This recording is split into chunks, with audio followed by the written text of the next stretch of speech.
Stop scrolling. Your smartest learning destination is here. नमस्कार। भारत का जो क्रिमिनल लॉ है वो एक बहुत बड़े बदलाव से गुजर रहा है।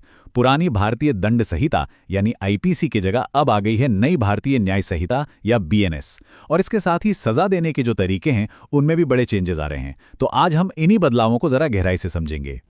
हमारा पूरा फोकस रहेगा भारतीय न्याय संहिता के चैप्टर 2 पर। यही वो हिस्सा है जो सजा के नए नियमों की बात करता है। तो चलिए इसको एक एक करके समझते हैं कि आखिर बदला क्या है और इसका असल में मतलब क्या है। तो सबसे बड़ा सवाल तो यही उठता है ना कि पुराने कानून के मुकाबले सजा के नियम कायदे असल में कितने बदले हैं। मेरे साथ बने रहिए, क्योंकि जब हम इस विश्लेषण के आखिर तक पहुंचेंगे तो इसका एक बिल्कुल साफ जवाब मिल जाएगा। आज हम क्या क्या देखने वाले हैं। सबसे पहले सजा के नए नियमों का एक ओवरव्यू लेंगे, फिर देखेंगे कि दंड अब कितने तरह के हैं। इसके बाद समझेंगे कि सजा की गिनती और उसे कम कैसे किया जा सकता है। फिर कारावास के क्या नियम हैं, जुर्माने, और अगर किसी ने एक से ज्यादा अपराध किए हों तो क्या होगा। और आखिर में जो लोग बार बार अपराध करते हैं उनके लिए क्या खास नियम है। तो चलिए शुरू करते हैं। बीएनएस का जो चैप्टर 2 है, जिसमें सेक्शन 4 से 13 तक आते हैं, समझिए कि ये वो नींव है जिस पर सजाओं की पूरी बिल्डिंग खड़ी की गई है। अब आगे बढ़ते हैं और देखते हैं बीएनएस के सेक्शन 4 में बताए गए दंड के प्रकार। इनको आप एक तरह से नए कानून की रीढ़ की हड्डी मान सकते हैं। देखिए, बीएनएस में कुल 6 तरह की सजाएं हैं, जिनमें से 5 तो आपको जानी पहचानी लगेंगी। मृत्युदंड, आजीवन कारावास, जेल जो कि सादी या फिर कठोर दोनों हो सकती है, संपत्ति को जब्त करना और जुर्माना।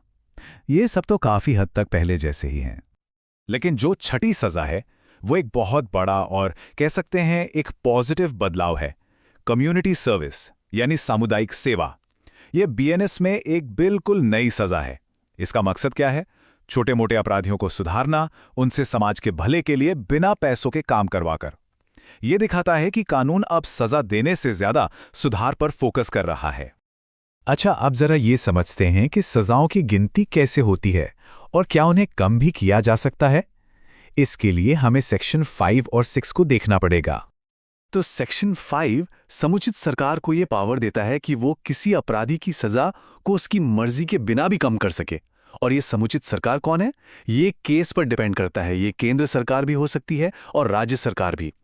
अब सेक्शन 6 एक बहुत ही जरूरी बात साफ करता है। जब भी कोई हिसाब किताब करना हो, मतलब एडमिनिस्ट्रेटिव कामों के लिए, तो आजीवन कारावास को 20 साल की सजा के बराबर माना जाएगा। लेकिन, और ये बात बहुत ध्यान से सुनिए, इस 20 साल के नंबर का मतलब सिर्फ कैलकुलेशन है। इसका ये मतलब बिल्कुल भी नहीं है कि उम्र कैद की सजा 20 साल में खत्म हो जाएगी। ये सजा अपराधी की बची हुई पूरी जिंदगी के लिए हो सकती है और ज्यादातर मामलों में होती भी है। चलिए अब आगे बढ़ते हैं और जेल यानी कारावास से जुड़े कुछ खास नियमों को देखते हैं। ये नियम दिए गए हैं सेक्शन 7, 11 और 12 में। तो देखिए, सेक्शन 7 के हिसाब से जेल 2 तरह की होती है। एक है कठोर, जिसमें सख्त मेहनत मजदूरी करवाई जाती है, और दूसरी है साधारण, जिसमें ऐसा कुछ नहीं होता। अब इसमें सबसे खास बात यह है कि कोर्ट के पास ये तय करने की पूरी आज़ादी है कि सजा पूरी तरह कठोर होगी या साधारण, या फिर दोनों का मिक्सचर होगी। अब बात करते हैं एक बहुत ही सीरियस चीज की, एकांत परिरोध या सॉलिटरी कन्फाइनमेंट। सेक्शन 11 में इसके बारे में बताया गया है। ये एक ऐसी सजा है जिसमें कैदी को दुनिया से बिल्कुल काटकर अकेले रखा जाता है। इरादा ये होता है कि उसे अपने किए पर पछतावा हो। पर एक बात याद रखने वाली है, ये सजा सिर्फ कठोर कारावास के साथ ही दी जा सकती है।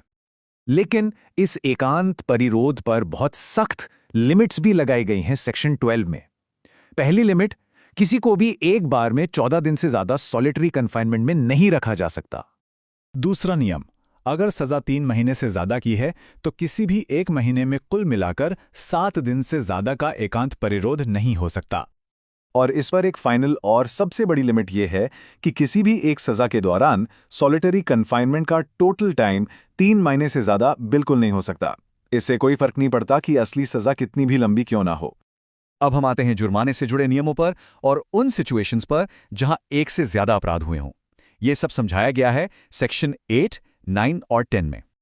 सेक्शन 8 उन अपराधों की बात करता है जहां सजा सिर्फ जुर्माना है। अगर कोई जुर्माना नहीं भरता तो उसे और जेल काटनी पड़ती है। सिस्टम सीधा है। 5,000 रुपये तक के जुर्माने के लिए 2 महीने की जेल, 10,000 रुपये तक के लिए 4 महीने और इससे ज़्यादा की कोई भी रकम हो तो ज़्यादा से ज़्यादा 1 साल की जेल हो सकती है। और उन मामलों में जहां जेल और जुर्माना दोनों की सज़ा है, वहां अगर जुर्माना नहीं भरा तो जो एक्स्ट्रा जेल होगी वो आपकी ओरिजिनल सज़ा के ऊपर से होगी। और एक और बात, ये जो एक्स्ट्रा जेल है वो उस अपराध के लिए जो मैक्सिमम सज़ा तय है उसके 1/4 से ज़्यादा नहीं हो सकती। बीएनएस जो है वो मुश्किल मामलों को भी बड़े अच्छे से हैंडल करता है। जैसे सेक्शन 9 ये कहता है कि अगर किसी एक ही काम से कई अपराध हो जाते हैं तो अपराधी को हर अपराध के लिए अलग-अलग सज़ा नहीं मिलेगी, बल्कि जो सबसे गंभीर अपराध है बस उसकी सज़ा मिलेगी। वहीं दूसरी तरफ सेक्शन 10 कहता है कि अगर ये क्लियर ही नहीं है कि कई अपराधों में से कौन सा वाला किया गया है तो अपराधी को उस अपराध की सज़ा मिलेगी जिसमें सबसे कम सज़ा का प्रावधान है। और आखिर में चलिए देखते हैं कि कानून उन लोगों के साथ कैसे डील करता है जो बार-बार अपराध करते हैं। इसके बारे में हमें बताता है सेक्शन 13। तो यहां पर बात बहुत सीधी है। सेक्शन 13 के मुताबिक अगर किसी इंसान को बीएनएस के चैप्टर 10 यानी सिक्कों या स्टैम्प से जुड़े अपराधों में या फिर चैप्टर 17 यानी प्रॉपर्टी से जुड़े अपराधों में पहले ही 3 साल या उससे ज्यादा की सजा हो चुकी है और वो फिर से उन्हीं चैप्टर्स के तहत वैसा ही कोई दूसरा अपराध करता है तो फिर उसे बहुत सख्त सजा मिलती है। उस दूसरे अपराध के लिए उसे उम्र कैद या फिर 10 साल तक की जेल हो सकती है। तो कम्युनिटी सर्विस जैसे नए सुधार और जो आदतन अपराधी हैं उनके लिए सख्त सजा के नियमों के साथ बीएनएस पनिशमेंट सिस्टम में एक बड़ा बदलाव तो ला रहा है, लेकिन असली सवाल तो वही है, क्या ये नए नियम वाकई अपराध रोकने और सबके लिए न्याय पक्का करने में ज़्यादा असरदार होंगे? ये एक ऐसा सवाल है जिसका जवाब हमें आने वाला वक्त ही देगा।